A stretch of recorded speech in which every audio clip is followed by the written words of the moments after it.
Wait, is that a lamb following her to school?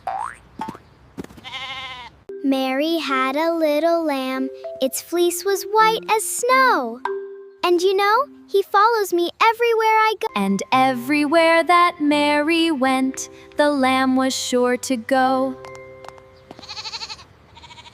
Okay, Fleece, you have to wait outside.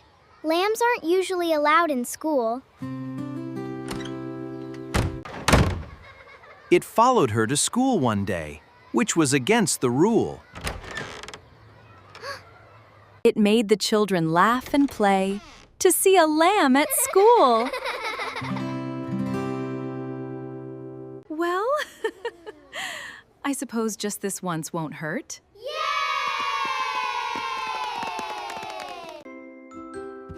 Fleece bounded happily into the story circle, settling right in next to Mary. At recess, everyone played a silly game of tag with Fleece. Nobody could ever catch her. Wait, come back here, Fleece! You're too quick for me!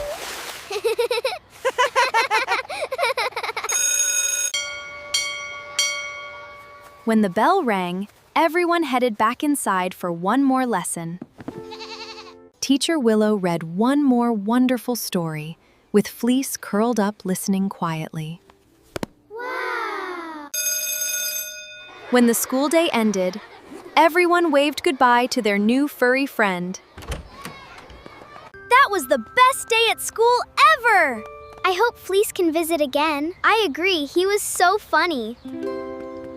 Me too! Maybe Teacher Willow will let her visit again sometime.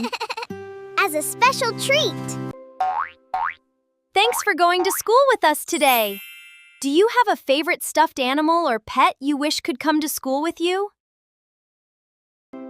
Subscribe to Bloop Town for a new adventure every week. See you next time, friends!